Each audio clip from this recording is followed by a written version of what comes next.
Assalamualaikum warahmatullahi wabarakatuh. Salam sejahtera untuk semuanya. Alhamdulillah teman-temanku semuanya, teman-teman kepala sekolah, khususnya kepala sekolah SMK swasta dimanapun teman-teman berada. Alhamdulillah kita bisa ketemu lagi pada part kelima. Kita akan menyusun rencana operasional yang di SMK atau sekolah-sekolah biasanya menggunakan istilah rencana jangka menengah atau RKJM. Jadi kalau sudah ada Renstra, rencana strategis yang biasa kita pakai 8 atau 10 tahun, yang kita rencanakan sekolah kita 8 tahun ke depan bagaimana, 10 tahun atau 10 tahun ke depan bagaimana. Nah, ini dari Renstra. Nah, ini kalau sudah jadi Renstra semacam ini lengkap sampai pada akhir yang seperti kemarin saya sampaikan itu.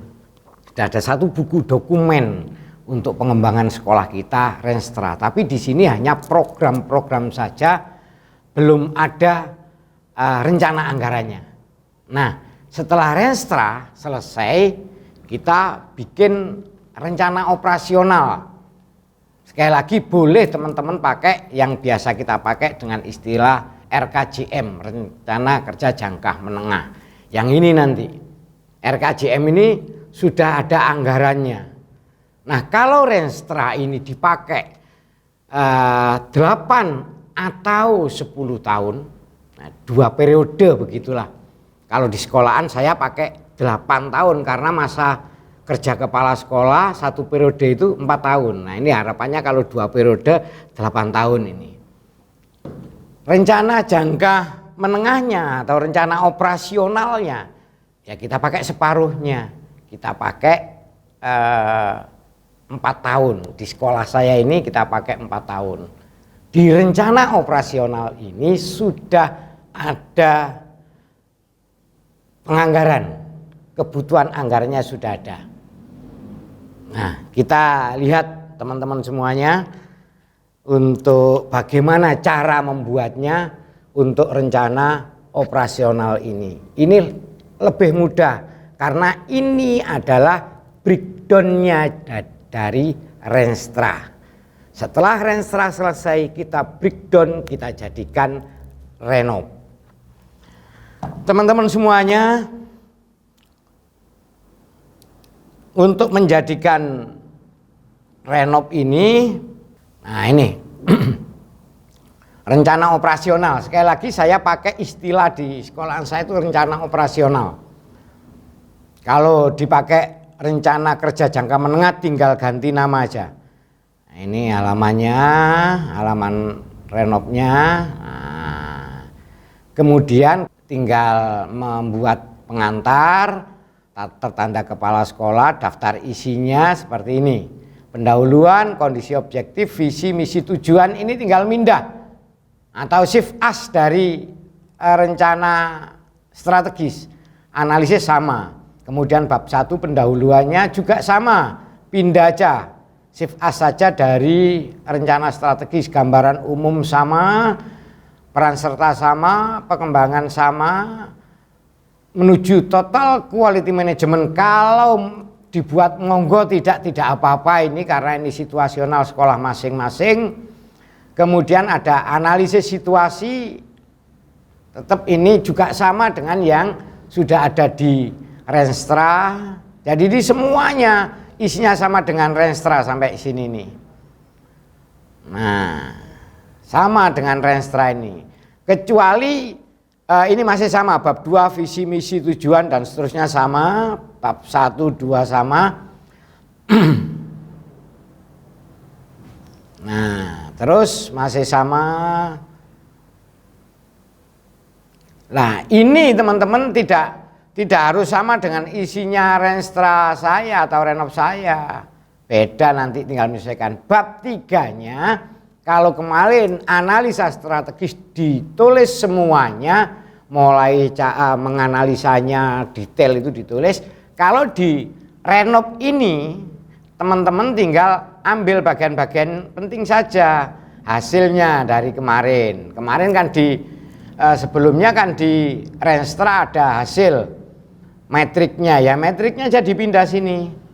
Dari metrik dipindah, kemudian dikasih keterangan. Kebetulan saja sekolahan di tempat saya ini hasilnya ini. Kebetulan aja ini. Saya kasih warna kuning ini. Nah, yang lainnya juga saya tulis. Kenapa? Nanti mungkin teman-teman ada yang wilayah sini tinggal ini aja. Strateginya tinggal pakai ini aja. Saya tulis semua, kalau ketemu ini strateginya bagaimana, ketemu sini strateginya bagaimana, saya tulis semuanya. Kalau ketemu sini strateginya bagaimana, pakai siapa itu strateginya hanya seperti itu aja. Enggak. Panduannya ini meminimkan kelemahan untuk menghadapi ancaman. Nah, teman-teman punya strategi apa meminimkan kelemahan untuk menghadapi ancaman? Kalau yang posisi sini, posisi kekuatan dan ancaman, strategi panduannya ini memanfaatkan potensi untuk menghadapi ancaman. Nah, meningkatkan kekuatan dan mengantisipasi ancaman, membuka segmen baru, mungkin program keahlian baru dan lain sebagainya. Kalau sini juga begitu. Ini saya tulis karena memang minimal ada panduan lah. Tapi saya kasih tanda bahwa posisi sekolah di tempat saya ini posisinya kemarin di sini 3,20 ketemu 3,02. Kemudian dari analisis strategi internal eksternal ini ada keterangannya. Kemudian yang B, matrik daya tarik sekolah, ya kita tinggal pindah matriknya aja, enggak usah semuanya yang kemarin, tinggal pindah di sini, yang lain dibuang. Nah, keterangannya ini, kemudian juga di ini ada keterangannya. Kemarin posisi di tempat saya ini pada posisi sini, daya tarik sekolahnya tinggi, kekuatan bisnisnya atau keuangannya juga kuat tinggi sini. Berarti posisi sekolahan di tempat saya ini adalah pertumbuhan dominasi atau mungkin investasi. Investasi bisa maksimal. Kalau mau beli tanah gitu enggak ragu. Kalau mau bangun gedung enggak ragu. Karena memang posisinya sangat strategis. Kalau mau buka jurusan baru ya enggak ragu. Karena posisinya sangat strategis. Nah, kalau mungkin teman-teman ada di sini, mungkin posisinya di sini. Nah, ini rekomendasi untuk melakukan apa yang harus dilakukan sekolahan juga sekalian saya cantumkan, tapi untuk sekolahan yang saya lakukan analisa itu saya kasih tanda kuning ini. Kalau posisi sini bagaimana? Kalau posisi sini bagaimana? Posisi sini bagaimana? Ini ada saya kasih itu semuanya. Nah, kalau sudah ini dipindah, jadi mulai sini sampai atas tadi tinggal sip as saja sebetulnya di sip as di Renstra. Baru yang ini kita copy. Nah, analisis pohon masalah juga sama, kita pindah. Skala prioritas sama, kita pindah. Nah, baru rekomendasi tim juga kita pindah sampai selesai. Sampai terakhir rekomendasi tim itu kita mindah full, kita mindah dari Renstra. Yang kita hilangkan analisanya yang kemarin. Ada ini, skornya berapa, ratingnya berapa, bobotnya berapa, itu kemarin yang kita buang hanya itu saja. Tetapi hasil matriknya tetap kita bawa ke rencana operasional atau RKJM ini. Nah, untuk bab 4-nya program kerja rencana operasional, jadi bab 4 program kerja rencana operasional ini saya ulangi. Ini juga ambil di rencana kerja operasional Renstra. Kalau Renstra yang kita buat 8 tahun, berarti yang direnov atau RKJM ini kita ambil 4 tahun saja. 4 tahun saja. Karena ini jangka menengah. Kalau jangka panjangnya 8 tahun, 4 tahun. Kalau jangka panjangnya 10 tahun, ya 5 tahun. Tapi sekali lagi untuk sekolah ini enaknya kok menurut saya jangka panjangnya 8 tahun, jangka menengahnya 4 tahun. Nah ini, karena kita buat tahun 2019 itu masih tahun ajaran 2018 tahun 2019 ya berarti sini 2018, 2019, 19, 20, 20, 21, 21, 22 ini. Jadi nanti rencana operasional atau RKJM ini berakhir tahun ajaran 21-22 atau pada tahun 2022. Kita ambil, kita potong yang 4 tahun belakang tidak usah kita masukkan. Centangannya ini ya sama persis seperti kemarin ini, seperti di Renstra, hanya mindah saja. Nah, misalnya peningkatan fungsi, kualitas dan kuantitas Harpras sama semuanya. Sama semuanya. Terus sama, cuma hanya 4 tahun sekali lagi. Nah, ini sama, tinggal mindah saja. Artinya membuat renov ini lebih mudah karena tinggal mindah Renstra. Intinya sebetulnya ya di Renstra itu. Bagaimana kita melakukan penskoran, menentukan positioning, menentukan daya tarik sekolah, itu intinya di sana, melakukan analisa pohon masalah di sana. Nah, yang beda, yang katakanlah kita membuat baru dari program kerja operasional yang atas tadi, yang hanya centang, di sini kita sudah harus mencantumkan pembiayaan. Sudah harus mencantumkan pembiayaan. Kalau tadi kan belum. Kalau yang ini hanya programnya, kemudian sasarannya, indikatornya itu aja. Sasaran, indikator, kalau yang di program kerjanya.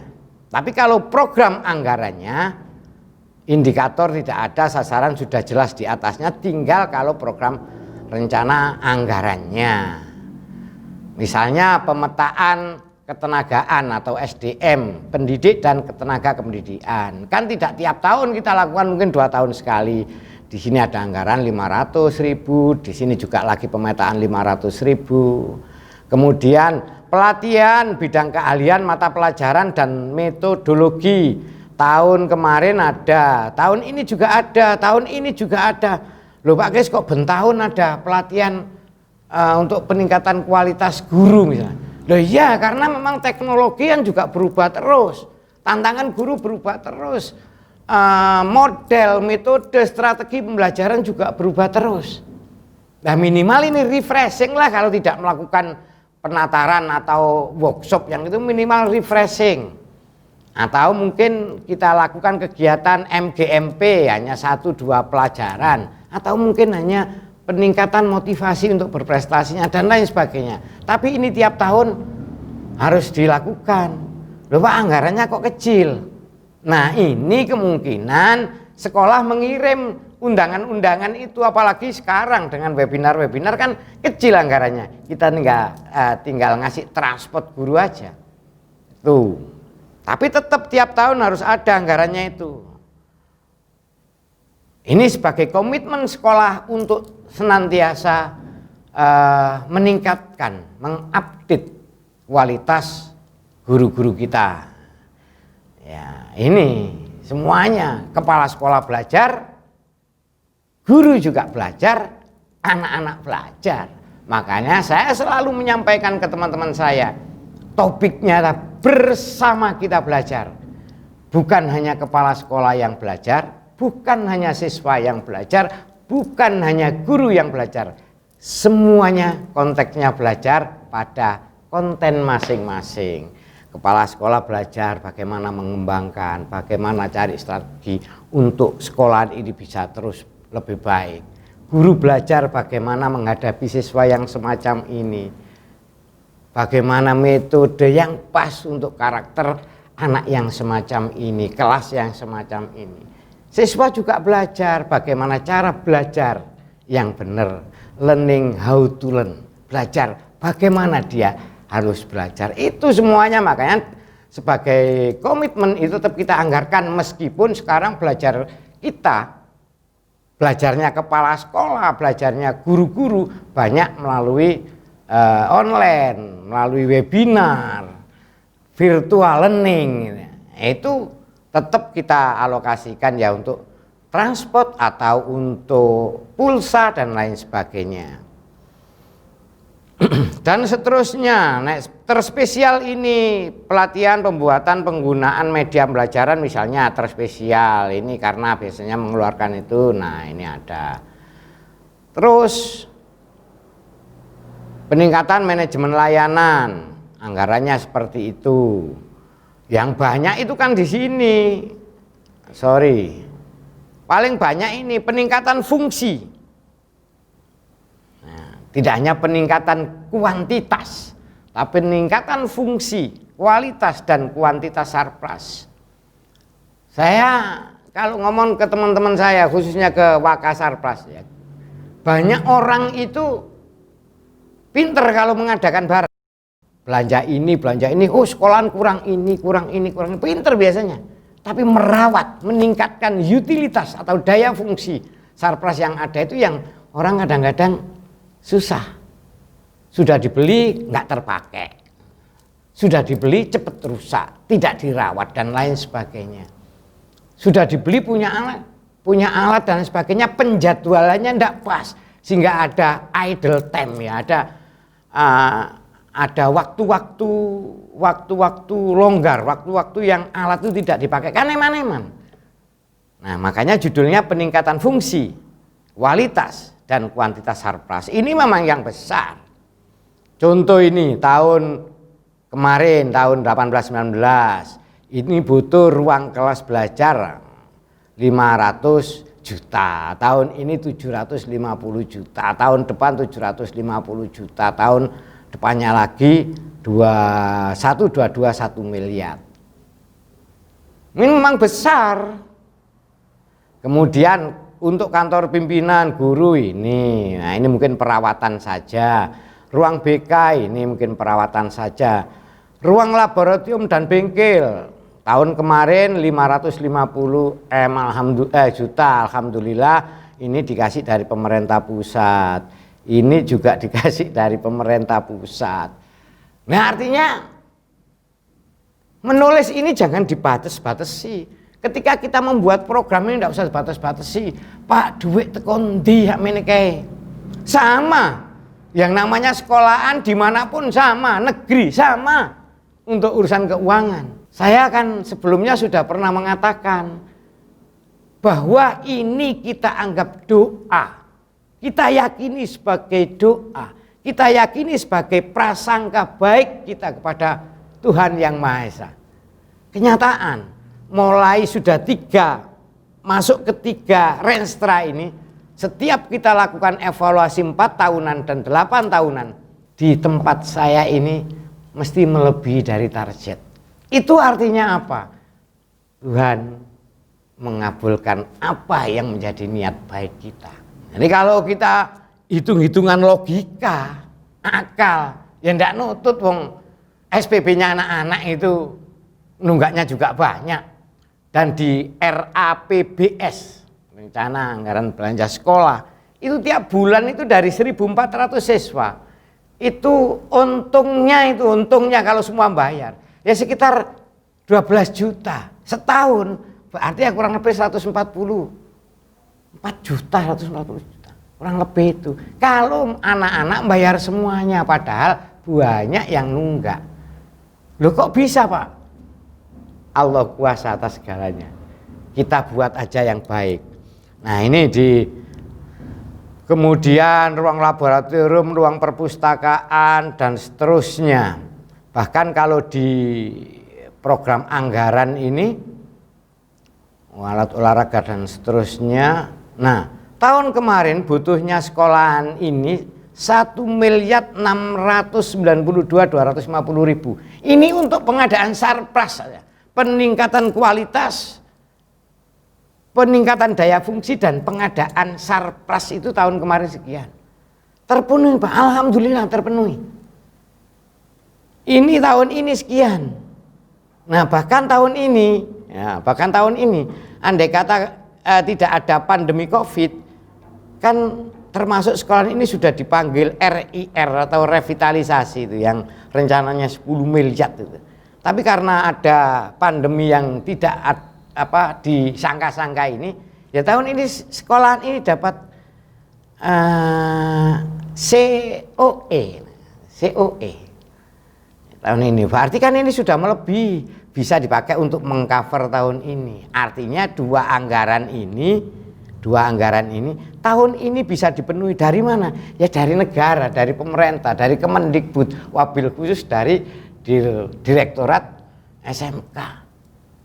Nah berarti sudah 2 tahun ini sudah terpenuhi. Nah tahun ini belum. Mudah-mudahan aja tahun depan nanti ini juga cair sehingga full 4 tahun ini bisa terpenuhi, bisa mewujudkan cita-cita sekolahan untuk punya ruang inkubator. Saya dan teman-teman itu punya cita-cita ada satu ruangan ya mungkin bisa dipakai aula. Nanti ketika Depnaker itu datang ke sini memberikan pengarahan anak-anak, ketika industri, ketika mungkin Apindo, mungkin stakeholder yang lain memberikan kita punya satu ruangan yang baik di knockdown nanti bisa dipakai kamar untuk asrama anak-anak yang mungkin mau magang ke Jepang, mungkin mau mengembangkan keterampilannya, ya asrama bergilir. Saya katakan itu adalah ruang inkubator. Kalau ini nanti sudah selesai semuanya, insya Allah ruang inkubator itu bisa dan kegiatan inkubator bisa kita lakukan. Nah saya kan berpikir sederhana saya berpikir. Ini ada anak sekian, alatnya sekian, daya tampung industri yang pada itu sekian. Nah ini harus kita pilih yang benar-benar itu anak punya passion tertentu harus kita arahkan ke sini. Passionnya bola ya kita arahkan ke bola. Passionnya mesin fresh ya mesin fresh. Passionnya desain grafis ya kita arahkan ke situ. Nah ini harus ada satu tempat dan satu program untuk anak-anak itu biar bisa benar-benar kualitasnya baik. Saya tuh sejak dulu tahun berapa saya mencanangkan itu 2005 kalau tidak salah. Saya kepingin sekolah SMK yang 3 tahun ini kualitasnya minimal D1. Ini setara D1 fresh, ini setara D1 bubut, ini setara D1 komunikasi visual, ini setara D1. Saya kepingin begitu dan ini harus ada tempat dan programnya. 200 anak dikasih sama saja bubut, fresh dan lain sebagainya itu.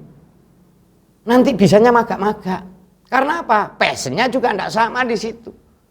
Kebutuhan di lapangan, kebutuhan kerja di lapangan juga tidak mungkin untuk semuanya itu. Maka kita harus pinter-pinter, cerdik lah kalau saya katakan. Semuanya rata sama, tapi ini saya spesialiskan ke CAD/CAM sehingga mereka kerja di perusahaan jurusan bagian gambar. Ini spesial di bubut fresh konvensional, ini spesial di bubut fresh CNC, ini spesial di ini dan lain sebagainya. Nah dari sini harapan sekolah ini tahun 2022 itu sudah semuanya. Sehingga kita punya tempat untuk inkubatornya anak-anak itu. Ya bayi itu kalau belum sehat bener lahir, belum cukup waktunya kan harus masuk inkubasi dulu, inkubator dulu, dipanasi dan lain sebagainya. Ini juga gitu. Anak-anak kita itu setelah lulus 3 tahun ini banyak yang belum ngemet dengan kebutuhan industri. Kita masukkan dulu di inkubator. Kapan masuknya di inkubator? Ketika kelas 1 naik kelas 2, ketika kelas 2 naik kelas 3, ketika kelas 3 setelah selesai ujian itu. Waktu-waktu yang pakai itu. Nah butuhnya banyak-banyak memang butuhnya. Ini kita tulis. Sekali lagi kita yakini sebagai doa. Ini sampai terakhir anggarannya ini. Nah Pak Gis gak sulit ya? Enggak, itu teman-teman bagiannya masing-masing. Katakan bagian sarpras nanti ngejak beberapa orang buka, nih kebutuhannya ini, harganya sekian, mungkin dinaikkan 5% karena dari tahun ke tahun itu harga terus naik dan lain sebagainya. Tidak mesti persis plek, enggak masalah artinya dengan harga. Nah, pada akhirnya ketemu biaya total itu untuk 4 tahun itu, ya tahun pertama, tahun kemarin berarti totalnya itu dibutuhkan ini, total. Kalau tadi kan hanya subtotalnya sarpras ya, ini juga subtotalnya peningkatan manajemen ini subtotalnya. Tahun ini totalnya butuh sekian, tahun ini butuh sekian, tahun ini butuh sekian. Ini di luar pengeluaran atau belanja rutin, belanja pegawai dan lain sebagainya di luar itu. Belanja pegawai itu sudah nanti masuk di RKAS. Rencana kerja anggaran sekolah yang tahunan itu. Nah, sudah tiap tahun sudah muncul. Nah, tinggal kita ikhtiar, kita upaya kita bagaimana? Mungkin kita juga membuka usaha-usaha, melakukan penghematan, kirim proposal ke DUDI pasangan kita, ke pemerintah dan lain sebagainya. Tapi percayalah, kalau kita punya niat baik, kalau kita punya niat dan kita lakukan dengan sungguh-sungguh, secara profesional dan bertanggung jawab, semua warga sekolah tahu, guru-guru tahu dan menjiwai. Anak-anak OSIS tahu rencana sekolah ini seperti ini. Insya Allah mereka semuanya akan mendoakan kesuksesan kita. Saya itu kalau tiap mengumpulkan wali murid, ya saya ajak ngomong-ngomong, saya mesti bilang, pun khawatir saya tidak akan melakukan tarian apapun, sumbangan apapun, tapi kalau mau nyumbang yang monggo, saya hanya butuh doanya agar rencana sekolahan ini bisa diberi jalan keluar oleh Allah, oleh Tuhan yang Maha Esa, yang punya segalanya. Selalu saya sampaikan, dan saya yakin para wali murid, para murid, teman-teman guru dan warga sekolah lainnya juga ikut berdoa untuk kesuksesan bersama. Nah, alhamdulillah memang dari tahun ke tahun kalau kita evaluasi sudah sesuai bahkan lebih dari itu. Nah, kalau kita program saja tidak punya, apa yang kita usulkan kepada yang kuasa? Gusti, sekolahan saya kepingin baik. Loh, baik itu kualitatif. Kuantitatifnya mana? Baik, oh ada perpusnya, ada ininya, ada lab ininya. Butuhnya berapa? Kalau perpus sekian, kalau lab mesin sekian. Sehingga proposal kita kepada yang Maha Kuasa itu jelas, cetok gitu loh. Kalau tidak jelas, tidak cetok, kita dikasih Tuhan rezeki yang lebih, kita nanti akan kita gunakan tidak efektif. Tapi begini kan, kalau sudah tahu bahwa kita punya tujuan ini, kita punya kebutuhan ini, kita nanti mengendalikannya efektif. Fungsi pengawasan itu bukan ngawasi orang kerja, tapi ngawasi yang dikerjakan sesuai apa tidak dengan rencana kita. Nah, dengan ada program yang jelas semacam ini, insya Allah nanti akan Allah memberikan jalan yang kita sendiri mungkin tidak tahu. Kalau sudah itu, nah sudah penutup. Kita sudah punya 2 program. Program Renstra yang 8 tahun dan Renov yang 4 tahun. Lebih kandel Renov karena di Renov ini ada rencana anggarannya. Nah, ini buku doa kita. Ini buku doa kita. Setelah selesai dibuat bersama, ya ada sosialisasilah ke teman-teman guru. Loh Pak, sempurnanya gimana? Janganlah bilang sempurna, yang penting ada dibuat, itu penting. Jangan ngomong sempurnanya dulu. Karena ini saya buat hari ini mungkin mendekati sempurna, besok terjadi perubahan di lapangan, di luaran, ya berarti menjadi tidak sempurna. Tapi minimal sudah ada, langkah kita sudah jelas. Ada perubahan ya kita kumpulkan kembali. Teman-teman kita ini ada kondisi mendadak seperti saat ini. Program ini dibuat sebelum pandemi. Setelah pandemi berubah. Tapi tidak berubah total, ya mungkin berubahnya hanya untuk tahun ini, tahun yang akan datang mungkin masih tetap. Itu. Kalau sudah kita punya 2 program induk yang Renstra dimasukkan data plug, syukur-syukur sekolahan bisa menggandakan dan diberikan semuanya kepada teman-teman guru, komite, industri. Nah, ini yang menjadi pegangan terus. Ini renov ini menjadi pegangan kalau kita mau membreakdown tiap tahun. Nah, dari sini tadi akhirnya sekolah punya program pengembangan sarana prasarana. Dari mana ini? Ini dari renov ini. Dari RKJM ini diambil khusus yang kebutuhan program sarana prasarana. Nah, ini programnya. Sampai ada, kalau di sini sudah sampai ada gambar bangunannya, ada layout bangunannya.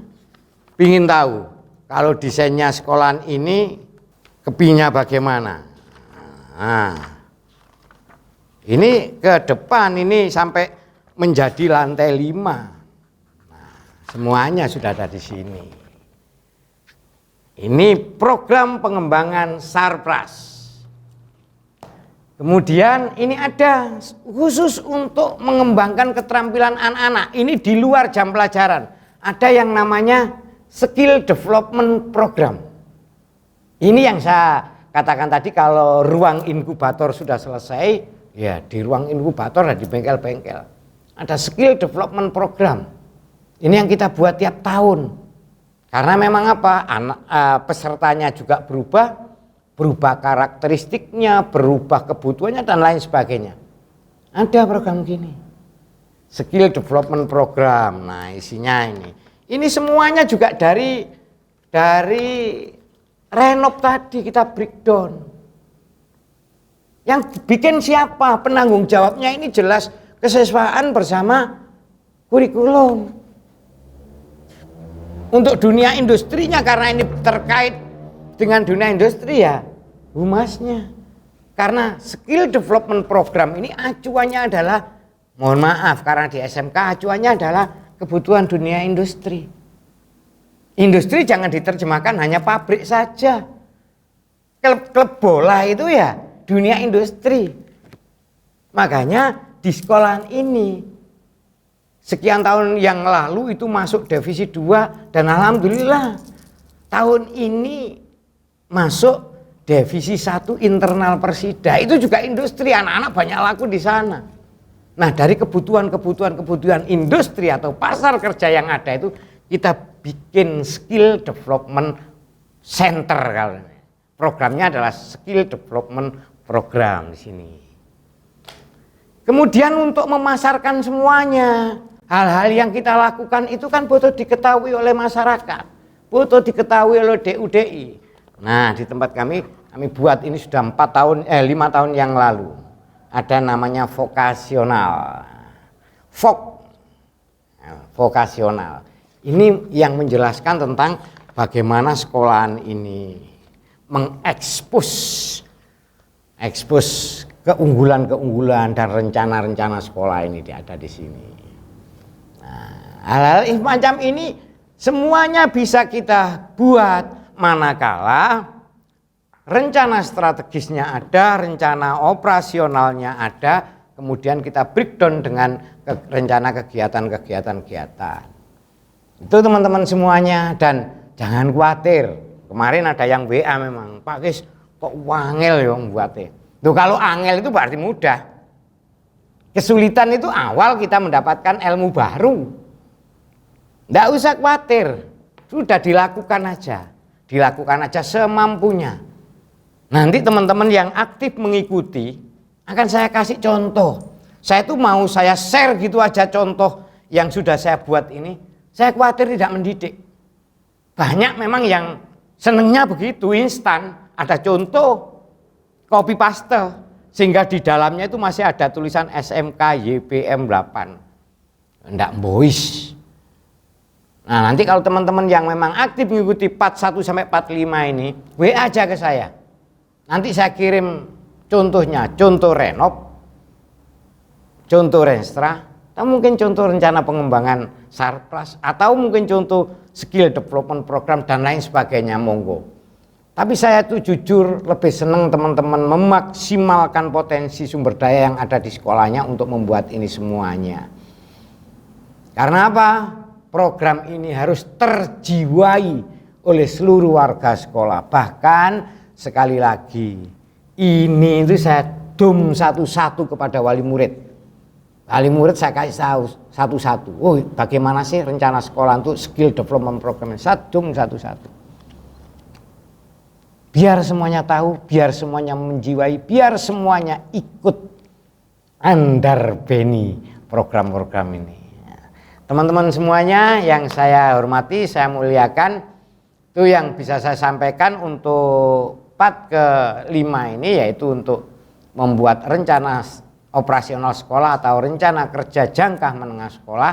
Mudah-mudahan ada guna dan manfaatnya. Sekali lagi, teman-teman yang sudah mengikuti mulai awal part 1 sampai part 5, jika memang benar-benar membutuhkan untuk sharing, untuk tambahan bacaan,